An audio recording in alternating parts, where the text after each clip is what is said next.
I'd like to introduce our amazing moderator for today, Tonya James. Tonya is a former U.S. Marine, which already intimidates me. I don't need to read anything else after that, and a veteran of Operation Enduring Freedom. She was the state organizing director for Virginia for Biden and Senator Mark Warner in Virginia, and she currently serves as a senior advisor for Secure the Ballot, which is a nonpartisan voter registration effort focused on engaging young voters across the South. She's also the Human Rights Commissioner for Prince William County, Virginia, amazing, and executive committee member for the Prince William County Democrats. Please welcome Tonya James. Thank you. Thank you. Now, there's before times and there's after times. Back in the before times, people used to tune into politics either in a presidential or midterms. Now we are in the after times, and every election, every year, no matter where you live, if there is an election, is critical. And there's a lot of critical elections happening this year across the country. One of the most critical races of 2023, whose outcome will impact abortion rights, voting rights, gerrymandering, workers' rights, and the 2024 election is the Supreme Court race in Wisconsin. Ben Wikler is a super organizer and chair of the Wisconsin Dems. And he was unable to join us today, but he did send a video to talk about this critical election happening on April 6th there. Hello, Field Team 6. This is Ben Wikler, chair of the Democratic Party of Wisconsin. I'm delighted to join the Registered Democrats Summit right before Wisconsin's all-important state Supreme Court race on April 4th. That is coming up in no time flat, and your work right now can help ensure that Democrats are registered and engaged and vote in the state Supreme Court race that is the most important race, according to the New York Times, affecting 2024 that will happen in 2023. Wisconsin is the battleground state of battleground states. 4 of our last 6 presidential elections came down to less than 1 percentage point. And we've had 2 state Supreme Court races that came down to less than half a percentage point over the last 12 years. This race will determine the majority in our state Supreme Court, whether it's a progressive majority or whether we continue in these dark ages of a conservative ultra-MAGA majority that rolls back voting rights every chance it gets and came within 1 vote of overturning the 2020 presidential election. That is too close for comfort. We need to win this race to avert that threat, and not only that, if we win the state Supreme Court race, it could lead to Wisconsin's total abortion ban being struck down. It could lead to our gerrymandered maps being struck down, which could actually turn Wisconsin into a democracy, where if we win enough votes, we can flip 2 House seats. We can win Tammy Baldwin's reelection to the Senate in 2024. We could fight for majorities in our state legislature, which would allow us to undo the disastrous legacy of Scott Walker and the Donald Trump ultra-MAGA majority that is running our state assembly and state senate. So everything is on the line. And every additional voter that you help register can help make the difference in a race that will come down to 1 or 2 votes per precinct, if it's the kind of close race that we've seen over and over and over. This work is so important, so critical, and your efforts make it all possible. So thank you, thank you, thank you. Get fired up. Let's go out there. Let's register, folks. Let's win this election, and then on to 2024 and the salvation of American democracy, the chance to actually build something worthy of our highest ideals. Thanks so much. Thank you, Ben. It's so important we all get involved however we can in this critical election on April 4th in Wisconsin. Field Team 6 has a whole bunch of volunteer opportunities, from phone banking, postcarding, text banks, voter registration drives, so that all to register new Democrats in Wisconsin. Please look in the chat for more information on volunteer opportunities, both in-state and out-of-state. Our next guest is the U.S. representative for the mighty 7th Congressional District, which is right here where I am sitting right now in Prince William, part of Prince William County, just a huge advocate for our communities here in our Commonwealth. Just a little bit about her. Her career has been defined by public service.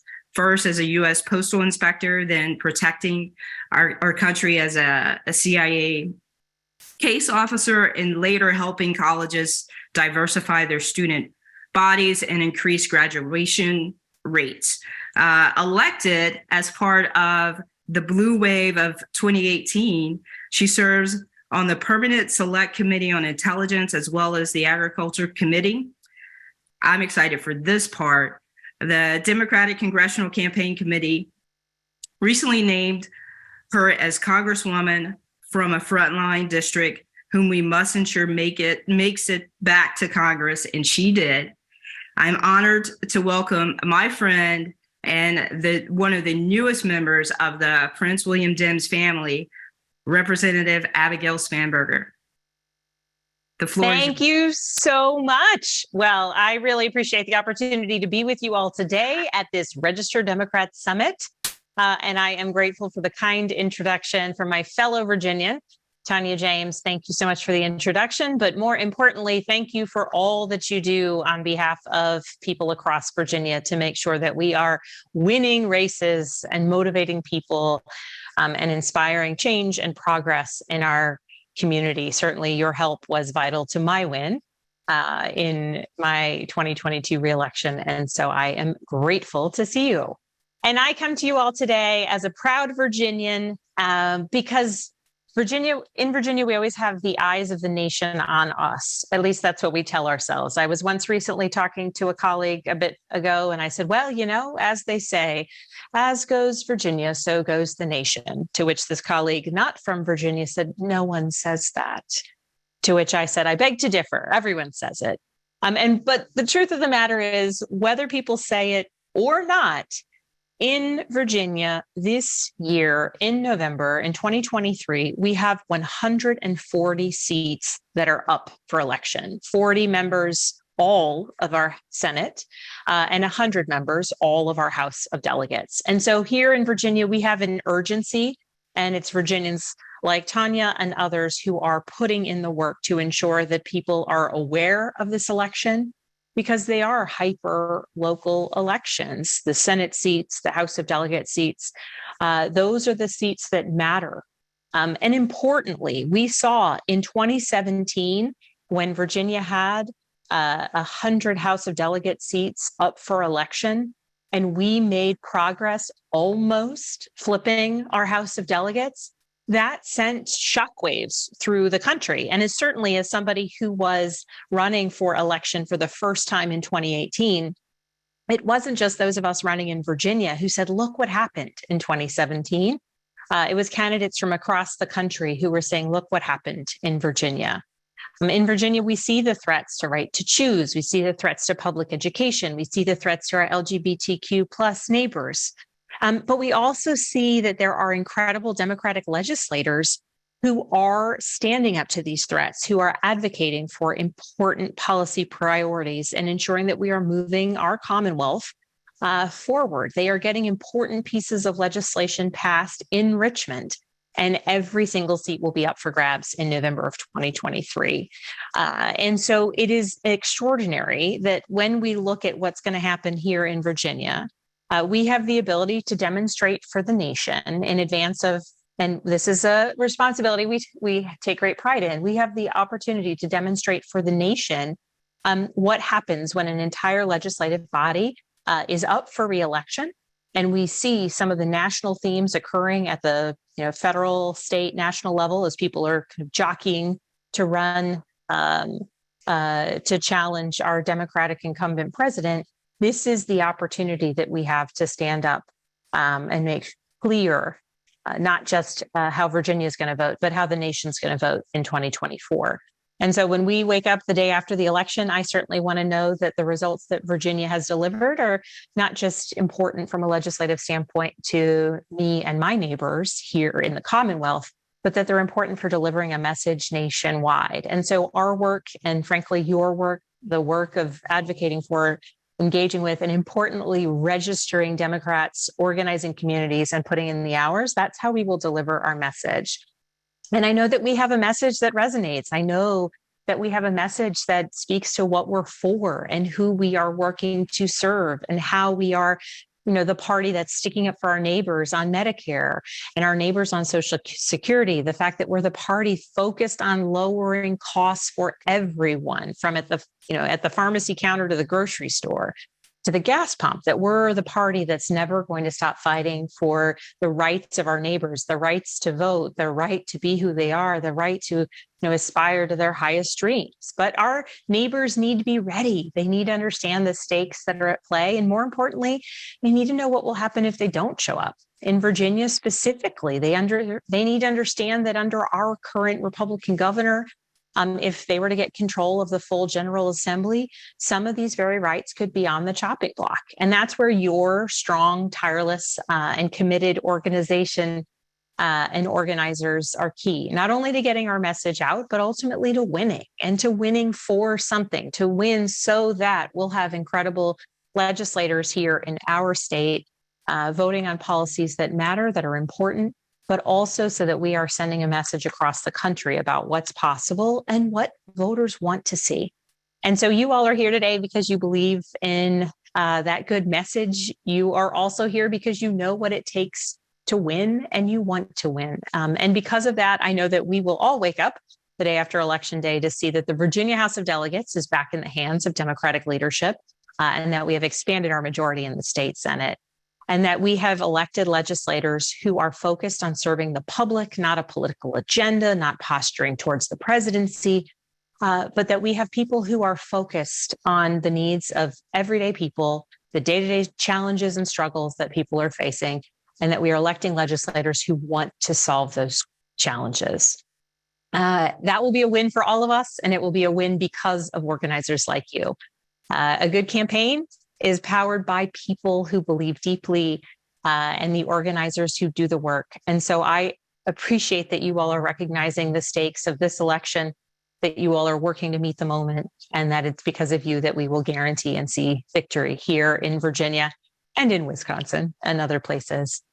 So I greatly, greatly appreciate all of the work that you all are doing on behalf of my fellow Virginians, and as somebody who recognizes what it means to do the outreach to voters, to tell them your voice matters, your vote counts. We want you part of this process. Please register, please vote, and please know that you can have an impact. That is important to our democracy at the ballot box. It is also important to the very structure, function, and fabric of our society. So thank you for your organization. Thank you for your work. And thank you for trying to inspire, engage, and motivate voters in Virginia and across the country. Thank you very much for having me. And I turn it back to you, Tonya. Thank you, Representative Spanberger. And also thank you for fighting for and proving that Democrats can win anywhere and we should compete everywhere. Absolutely. Have a great day. Thank you. So now on to the rest of our panelists. Lavanna Martinez couldn't be with us, but I think it's extremely important that that we also talk about her, talk about what's at stake in New Jersey this year. She was a lead organizer for the Women's March and served as a political manager at Run for Something, an amazing organization that prepares young progressives to run for office. A veteran of many campaigns, she is now an independent consultant in critical races in New Jersey. To learn more about Lavanna, please check in the chat for her handles. And on to the rest of our panel. Welcome, panelists. I'm going to introduce you, and then we're going to roll into the question and answers portion of this event. So first we have Shuwaski Young. He served in the Army National Guard and in the Obama administration's Department of Homeland Security. He organized with the California Democratic Party alongside Field Team 6 founder Jason Berlin, helping swing 7 districts blue and flipping the House in 2018. And he's a 5th-generation Mississippian, now running for Mississippi's Secretary of State. Welcome, Shuwaski. Next up, we have Allison Wiseman, who helped miraculously elect Democrat Andy Beshear as governor of Kentucky in 2019 and is focused on getting him reelected in 2023. Allison is currently communications director for a local nonprofit, as well as president of the Kentucky Young Democrats, and is determined to get more young Dems elected. Welcome, Allison. And finally, RJ Johnson. He is the National Vice Chair of the United Nations Association of the USA, advising that pro-UN organization on youth programs and foster youth issues. He is also first vice chair of the Louisiana Democratic Party and is dedicated to electing a Democratic governor of Louisiana later this year. For more information about our panelists, please check on their websites. Look for these links in the chat. All right, so now we're going to get into the question. This first question is for you, Shuwaski. Can you talk a little bit about your candidacy for Secretary of State, who you're running against, and what is at stake? Well, first and foremost, thank you all so very much here at Field Team 6 for having us all on today and putting together such a stellar summit for everyone to get to know each other and talk about this election season. For those of you who have not heard of me, I am Shuwaski Young. I'm the Democratic nominee for Mississippi Secretary of State. And in this particular election season, our incumbent Republican that I'm running against is Michael Watson. One of the things that's important to know about my candidacy is, yes, I have served in the Obama administration. I also worked on the 2012 campaign for President Obama. Also worked for Secretary Hillary Clinton on her race in 2016, both at her headquarters and also in Florida. And most importantly, of course, for this particular platform, I've worked with Jason Berlin. You know, we both worked together at the California Democratic Party when we flipped those amazing seats in the 2018 midterm elections. I have a great background that's both in fundraising as well as communications, as well as administration. I've managed a $75 million capital campaign for Union Presbyterian Seminary, and most recently, a $14.1 million portfolio for the San Francisco Bar Association, where I was an executive there. I started my particular career out at the Mississippi Secretary of State's office as an intern in my senior year when I graduated from Jackson State University. I went on to become the Director of Marketing and Training for the Mississippi Secretary of State, overseeing our election certifications for election commissioners in our 82 counties. That's about 410 election commissioners throughout our entire state. And I've worked in 3 different divisions under 2 different Secretary of States during my tenure there before I went into electoral politics and started working around the country. So this won't be on-the-job training for me, as I announced on the Capitol steps back on January 10th for my candidacy. Look, what's at stake is something that's very important. We all know that states like Mississippi and other states, but particularly Mississippi, is one of which where we are known for voter suppression throughout the country. We have some of the most stringent voter registration laws in the entire state. I want to bring early voting to Mississippi. I want to bring online registration to Mississippi. I want to make sure that we're expanding our business economic opportunities here in the state. So companies that like Google and Facebook and Apple and other industries want to come to Mississippi and actually invest. And what I've been talking with them about is one specific thing. Yes, we want to see your economic platform go forward here in our state, but we want you giving back to Mississippi. We want you investing in our children. We want you investing in our economy. We want you investing in everything about Mississippi that makes us great. So we can go from being at the bottom to being at the top. Because here in Mississippi, we have the highest infant mortality rate in the country. We have the highest maternity mortality rate in the country. We have more children living in extreme poverty than anywhere else in the country. And we are the poorest state in the union. And with my experience and my love of Mississippi and my love of democracy and love of this country, and also my deep belief in voting rights, as I've worked in my entire career for, that's why I'm running for Secretary of State. Those are the things that are at stake right now. We know and understand, as I close here so we can get started, that we're in a place right now where people are trying to purge voters from the voter rolls here in Mississippi. They're trying to outlaw folks who are helping senior citizens get to the polls. And those particular things are important for us to change in this particular election. They're also trying to make it to where there's a post-election audit on all elections. So basically, Republicans know that, hey, there's 2 ways you can win. You can be better or you can cheat. They know that Democrats have better ideas. They know that Democrats have a better opportunity to lead our country forward, and also here in Mississippi. So that's why they're doing these particular things. Right now, I'm working very closely with our candidates up and down the ticket. I'm proud to have the support of the Democratic Association of Secretary of States. And this is going to be a great election season, but I'm happy to be here today because this is where we're going to start building that ground support at. Well, you got me fired up, that's for sure. And I know that you have our guests fired up as well. Want to pop over to Allison. Allison. Can I introduce you, just interject for 1 second? Just want to make sure everybody knows how to get to the speaker view so you can see all your speakers. So if you're on your Zoom, just look up to the very top right of your screen and you'll see a little film, something that's like a roll of film-ish that says view. If you click on that, just click speaker view and your panelists will pop right up. Thank you. Sorry for the interruption. No worries. Thank you. Now, Allison, please talk about the critical governor's race in Kentucky. How did Democrat Andy Beshear get elected governor in a state that Trump won by more than 25 points, has a GOP supermajority in the state legislature, and that keeps reelecting Mitch McConnell and Rand Paul? How did you do it? No, so a lot went into that. So in 2019, the governor before Governor Beshear was Governor Bevin, who was super, super unpopular. And the only reason why he was able to win in 2015 was because voter turnout was very, very low in Kentucky, which is a pretty big pattern given the fact that our statewide constitutional officer elections are in these off years. And so historically speaking, when there's not a presidential person on the ballot or anything, turnout tends to decrease. So in 2015, Governor Bevin won. Well, in 2015, Andy Beshear became attorney general.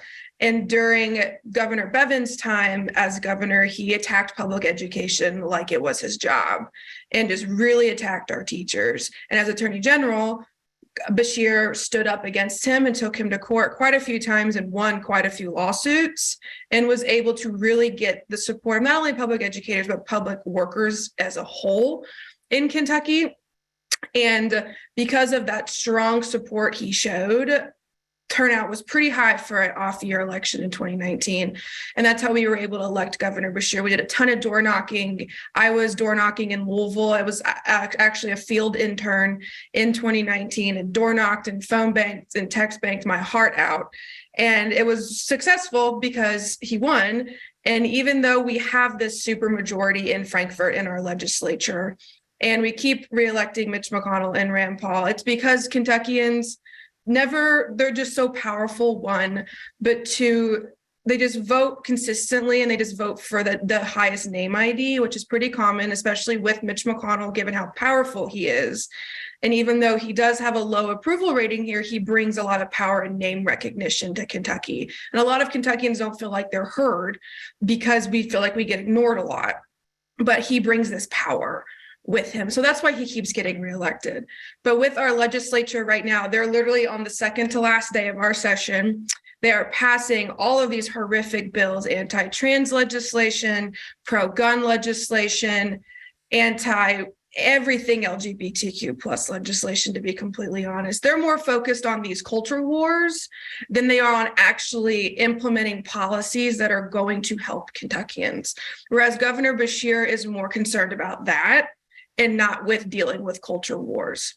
For those who know, in the past 2 years, we've had tornadoes in Western Kentucky, flooding in Eastern Kentucky, and Governor Beshear has put party aside and has worked with party leaders from both sides of the aisle to deliver for the victims of these storms. People see that and people realize that he is more concerned about governing than he is about hurting kids and hurting our LGBTQ teens in Kentucky. And that is why he is going to be reelected in November.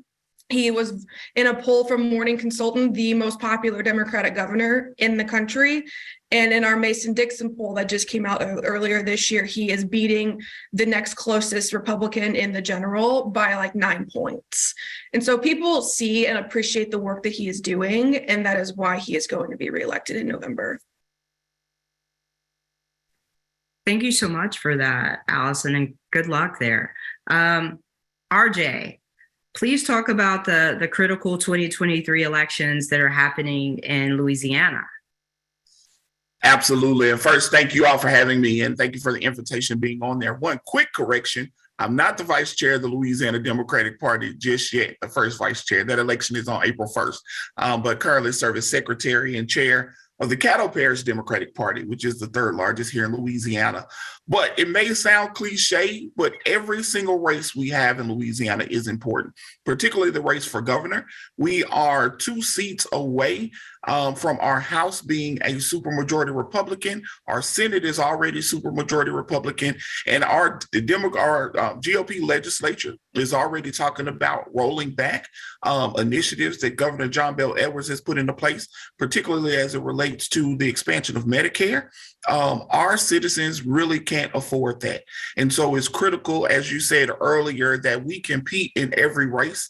And here in Louisiana, we are doing just that. We're working very, very hard to make sure that we're competing in these gerrymandered House districts that are still in court that our GOP legislature approved. We're looking to make sure that we're competing in House districts that people think we can't win.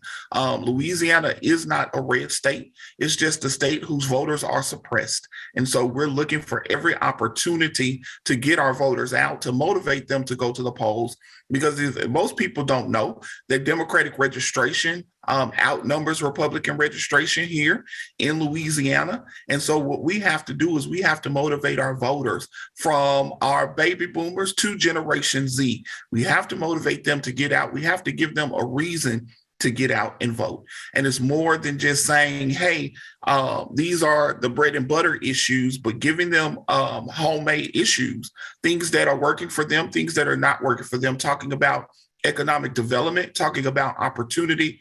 Our governor has built more opportunities in this state than any other governor that we've had in recent years. And so we are committed to ensuring we have a Democratic governor. Sean Wilson, Dr. Sean Wilson, our former Secretary of Transportation, has announced his campaign recently. And I'm hoping that we will all get behind him and make sure that we have Democratic candidates in all of our state constitutional offices, because we can't afford to do anything less than that. Thank you for that, RJ. And now that you mention Transportation Secretary Dr. Sean Wilson, how do you believe, or do you think it's possible for his message of infrastructure? Because no one, I do believe that we can all agree that sitting in traffic is a nonpartisanship issue. Nobody wants to do it. But how do you think in Louisiana that message of infrastructure rule for him will cross party lines? Listen, I think it resonates between everyone. No one wants to sit in traffic. And as Secretary Wilson said, in Louisiana, we have more than our fair share of obstacles standing between where we are today and where the state could be tomorrow. And the only way we'll ever get to the other side is if we have leaders who build bridges. And he's done that literally and figuratively. And so he understands what we need in government. He understands what we need in our leaders. He has 25 years in state government, 16 in transportation, and 7 as our transportation secretary. He's been the president of the American Association of State Highway and Transportation Officials. He's done a whole gambit. He's actually served on the board of supervisors for the University of Louisiana system when he served as student body president at University of USL at the time, UL Lafayette now. And he is ready to build those bridges. Recent poll by the Our Daily Advertiser, which is our paper in Lafayette, shows him at 29%, which is over I won't say his name because we're not going to give him any publicity, the top running Republican candidate. He's showing at 29%. So we just really need to get his name out there. He has the experience. He has a PhD from the Southern University Nelson Mandela School, which I am a proud product of as well, completed my PhD there. So he has the pedigree to be a great governor for this state. And it's simply, we got to get out and vote. And we need everyone's help to get that out in this 2023 election cycle, because it's extremely important for the state of Louisiana and our country as a whole. Thank you so much. RJ, let's pop over to Shuwaski.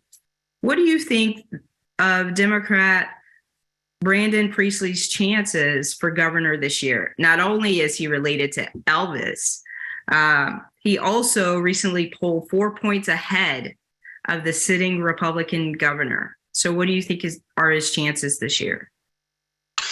Thank you so much for the question. Look, here in Mississippi, Brandon Presley has become our standard bearer for the Mississippi Democratic Party. His service as both the mayor of Nelson, a small town in Lee, Mississippi, Lee County, Mississippi, as well as now serving as a Northern District Public Service Commissioner, and now, of course, running for governor, is someone I truly admire. Brandon and I talk often. We talk about strategies that here how make Mississippi better.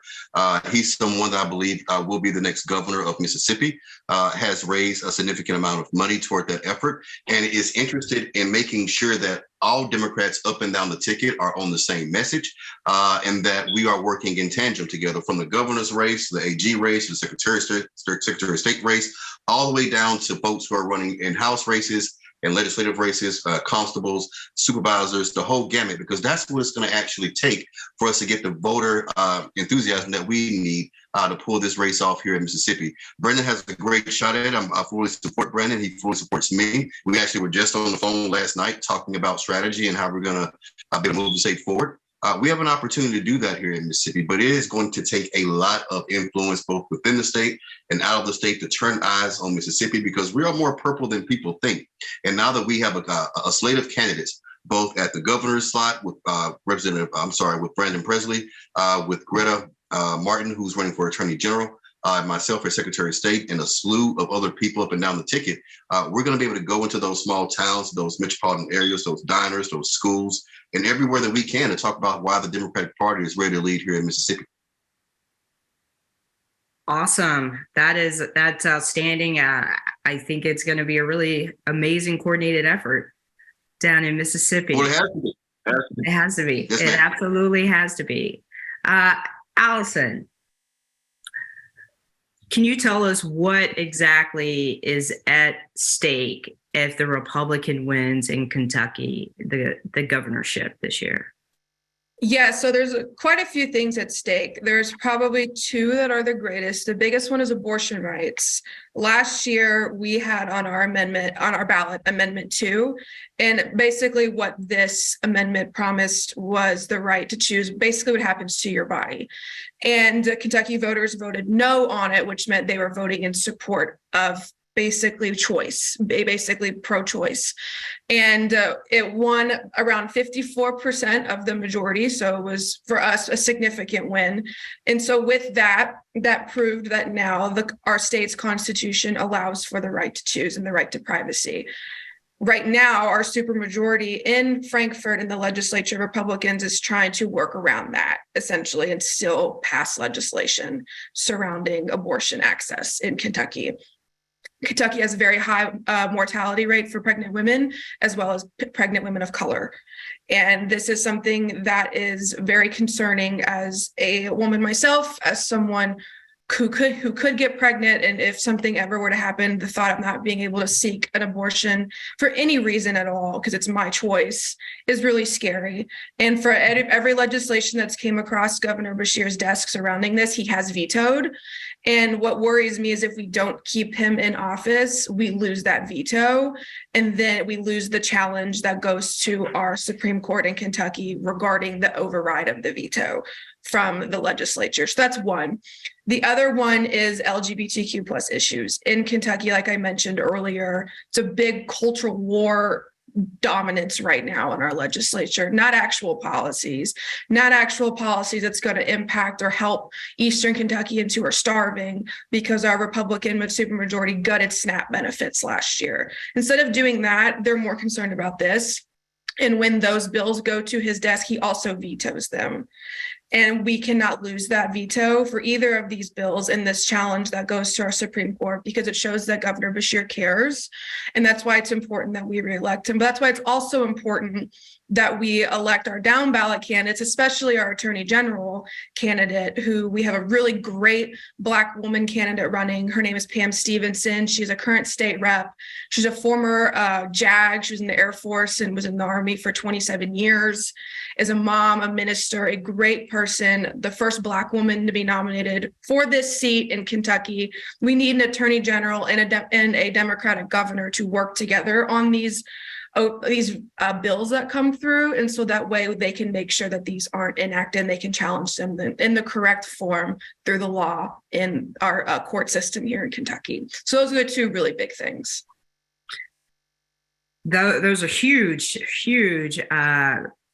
lifting up the veto power of when you have both houses of your state legislature and the majority of with Republicans, and having a champion in the governor's mansion who's willing to veto those harmful pieces of legislation is a big deal. And that is on the ballot in Kentucky. Now, I have a question. Now we're going to take some questions from the audience. This question is for all of you, and it is from Alex. I'm going to start with you, RJ. How do we motivate Gen Z to care and get involved in electing Democrats? That's a tough question. And if I had the real right answer, we would bottle it up and we would send it to Democrats only. But no, one of the things, again, we have to talk about the issues that are important to them. What's going on with the economy, what's going on with education, and what we're spending in areas like that are important to them. We have to make sure we understand those issues that Gen Z care about. As we get older, things change, or our systems change, our progress changes. And so we need to better understand what motivates them to take action. And that's what it's about, taking action. Whether you're Gen Z, whether you're millennial, whether you're Gen X, whatever you may be, it's important to take action and talk about those things that are important to those close to you. Give them a reason to go to the polls. And so I think that's important to kind of figure out and work together to not have to reinvent the wheel when we come up with different programs and things. Allison is doing great work in Kentucky as Young Dems president. I was Young Dems president here in Louisiana. We definitely have to build up our young folks and make sure they don't just think that they're the future of the party. They are the now of the party. And we have to make sure that they have a seat at the table. We have to make sure Gen Z has a seat at the table and is a part of all of the planning that we do as a party to move us forward. Absolutely. Thank you for that. Shuwaski, what are your thoughts on getting Gen Z involved and caring about electing Democrats? Well, look, this is a major part of all elections in the U.S. and especially here in Mississippi. One of the things that we are focused on right now, and I'll be talking about this at my alma mater, Jackson State University, on next Tuesday, where they're having a candidates informational there, where myself and other candidates like Brandon Presley will be there. I think the governor will be out there as well, too. Here's what we want to do in this particular election, which I think has helped around the country when people focus on this. Oftentimes, our folks in that particular area, they don't literally know what each office does. They don't know what their Secretary of State is responsible for. They don't know what their board of supervisors are responsible for. They don't know what their legislators actually do and how that impacts them on their daily lives. So there's no cost benefit there where people can actually see my vote actually matters, and here's why. And we all know that all politics is local. So from mayors to aldermen to supervisors to legislators, all the way up and down the ticket to your governor and your Secretary of State, we want to be able to inform those particular voters in the Gen Z area about what these offices do, number one. Number two, we want to be able to make sure they understand that the impact of their electoral vote is directly connected to how their daily lives are going to be in their state. Number three, we want the folks to be able to see exactly what these particular political parties, whether it's Democrat or Republican, what those parties are known for and what they have been doing over the course of the last 10 years here in the United States. You look at a state like Mississippi, we are last in pretty much every socioeconomic category known by our measurement today. Well, who has been in power during that particular time? Who has a supermajority in our state legislatures? Who are the ones that are putting forth cases like the Dobbs case that totally eradicated women's rights here in Mississippi as it relates to choice, that totally moved forward to outlaw these particular things, where people in Mississippi don't get an opportunity to have someone who represents their actual interests. That's why bringing the ballot initiative back to the ballot here in Mississippi is really important, which we want to be able to see actually happen. So we want to be able to not only educate what our policies are as candidates and what our political parties actually stand for here in the Democratic Party. But we want to be able to educate the Gen Z generation about what these specific offices actually do and how they impact them on a daily life and how they can actually get involved and why we need them to get involved. We need their skills. We need their talents. We need everything that they can bring to the table so we can move our country forward and make sure this place is better here in Mississippi and also around the country. So that's the message that we're taking to that generation, Gen Z, in this election, in this particular season. Thank you so much. And from one of our very young Dems, Allison, tell us some of the best practices and for other states and what's working in Kentucky to get Gen Z fired up. Yeah, so as a Gen Z myself, a big thing that we are doing in Kentucky is we're doing relational organizing, and we are starting chapters all over Kentucky. So Kentucky has 120 counties. My goal as president is to, of course, get a chapter in all 120 counties. But a really big thing that we are really pressing on is these issues that matter to us young voters that impact our life the most. So we have student loan cancellation and that huge crisis that surrounds us. The crisis of gun violence. A lot of us are fearful of being in our schools. I'm fearful for my sisters who are in schools and my mom who's a teacher. I'm fearful every day that a school shooting could happen in their schools. We have that. We have climate change that is destroying parts of Kentucky and lives because we have tornado in one end, ice storm in the other, flooding in the other. It's a constant cycle. So when you really hit home on these issues that we care the most about, all we want is for a politician to acknowledge those issues and have a plan to address them. Because those issues, even though they're happening right now, are impacting my life and our lives right now, and then 5-10 years from now. And then they're going to keep impacting our siblings' lives, our grandchildren's lives, because of the domino effect with it. So the way that we are doing this in Kentucky is our Young Dems chapter, we are reaching out to leaders that we know in their various counties, the county chairs, high schoolers, anything that we know, to tell them, listen, this fall is important. We have so many candidates on the ballot. We have to reelect our governor. We have to get a new attorney general. We have to get a new secretary of state. And when we tell them that the candidates who we are nominating believe the same things that we do and are fighting tooth and nail for it, that motivates them and energizes them. Also, having a really cool social media presence as a candidate. Us Gen Z kids love our social media. We love to post. We love to retweet, make TikToks, whatever it may be. I know sometimes TikTok can sound really corny, but it is a huge Gen Z driver. Last year when I worked on the Booker campaign, we had a very active TikTok, and we got so much support from TikTok and people hearing about Charles, seeing where we were, hearing his stances on things through TikTok was a huge thing, because we would have Gen Z kids comment, oh my gosh, I'm showing my parents this. And then we would go to an event and a parent would come up to Charles and say, I learned about you from my kid on TikTok. And Wow. It's so wild to see, but once you see that firsthand, and then you have people saying, my son shares your page on his Instagram story, or my kid retweeted your tweet and showed it to me, and that meant a lot to me. The power of social media and organizing through that, I know it's hard for some older candidates to understand, and I get that, to be comfortable with it, but it is truly, truly a massive power for getting Gen Z voters active and engage. We saw it with John Ossoff in 2020 in Georgia, and we saw it with John Fetterman in Pennsylvania in 2022. Engaging Gen Z and meeting them where they're at is how we win in 2023. Wow, that's powerful. That is all the time we have today for questions. I know that we could all talk about this and about moving the party forward all day, but I know that there's a lot of amazing panels to attend today. Want to thank RJ from Louisiana, Shuwaski from Mississippi, and Allison from Kentucky. The fact of in our very own representative, Abigail Spanberger from here in Virginia. What we do know is that there's a lot on the ballot this year across our country. in what is considered off-year elections, but those elections matter, and they actually probably matter more than our federal and presidential races. If you can get involved. More than just names are on the ballot. Abortion rights are on the ballot. Education is on the ballot. Criminal justice reform is on the ballot. The future of our country is on the ballot. So I encourage you all to get motivated.